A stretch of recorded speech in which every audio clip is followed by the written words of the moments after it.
Hi friends, tech in ಸೀಕ್ರೆಟ್ಗೆ ನಮಸ್ಕಾರ. ನನ್ನ friends ತುಂಬ ಜನ ಕೇಳ್ತಾಯಿದ್ರು, ಈಗೆಲ್ಲ ಸ್ಮಾರ್ಟ್ಫೋನ್ 5G ಬಂದಮೇಲೆ ನ್ಯಾವಿಗೇಷನ್ ಬಾರ್ ಹೆಂಗೆ ಕೆಲವೊಂದು ಇರುತ್ತೆ, ಕೆಲವೊಂದು ಉಲ್ಟಾ ಪಲ್ಟಾ ಇರುತ್ತೆ, ಕೆಲವೊಂದು ನ್ಯಾವಿಗೇಷನ್ ಬಾರ್ ಇಲ್ದಲೇ ಮಾಡೋದು ಹೇಗೆ ಅಂತ ಕೇಳ್ತಾಯಿದ್ರು. ನಾನಿವತ್ತು ತಿಳ್ಕೊಳ್ಳೋಣ. ಮೊದಲಿಗೆ ಏನಿಲ್ಲ, ಯಾವ ಅಪ್ಲಿಕೇಶನ್ ಬೇಕಾಗಿಲ್ಲ, ಏನೂ ಬೇಕಾಗಿಲ್ಲ.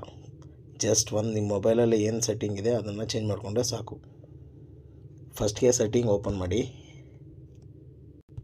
ಸರ್ಚ್ ಬಾರ್ಗೆ ಹೋಗಿ ಸಿಸ್ಟಮ್ ನ್ಯಾವಿಗೇಷನ್ ಅಂತ ಓಪನ್ ಮಾಡ್ಕೊಳ್ಳಿ. ನೋಡಿ, ಅಲ್ಲೇ 4 ಆಪ್ಷನ್ ಇದೆ ನೋಡಿ ನಿಮಗೆ. ಒಂದು ಬಟನ್ಸು, ಫಸ್ಟ್ನೇ ಬಂದು ಬಟನ್ಸು ಯಾವ ಥರ ಬೇಕು ಕೆಳಗೆ ಮೇಲೆ ಮಾಡಿಕೊಂಡ್ರೆ ನೋಡಿ ಆಟೋಮೆಟಿಕ್ ಬಟನ್ ಚೇಂಜ್ ಆಗ್ತಾ ಇರುತ್ತೆ, ಓಕೆನಾ. ಇನ್ನೊಂದು ವಿತೌಟ್ ಬಟನ್ ನೋಡಿ, ಪಕ್ಕದ ಕೊಟ್ಟರೆ ಅದು ವಿತೌಟ್ ಬಟನ್ ಆಗುತ್ತೆ. ನೀವು ಹೆಂಗೆ ಬೇಕಾದ್ರೆ ಚೇಂಜ್ ಮಾಡ್ಬೋದು ನೋಡಿ, ಈ ಥರ, ಓಕೆನಾ. ಸೊ ನಿಮ್ಗೆ ಯಾವ ಥರ ಬೇಕೋ ಆ ಥರ ಇಟ್ಕೊಳ್ಳಿ ಅಷ್ಟೇ. ಜಸ್ಟ್ ಸಿಂಪಲ್ ಅಷ್ಟೇ.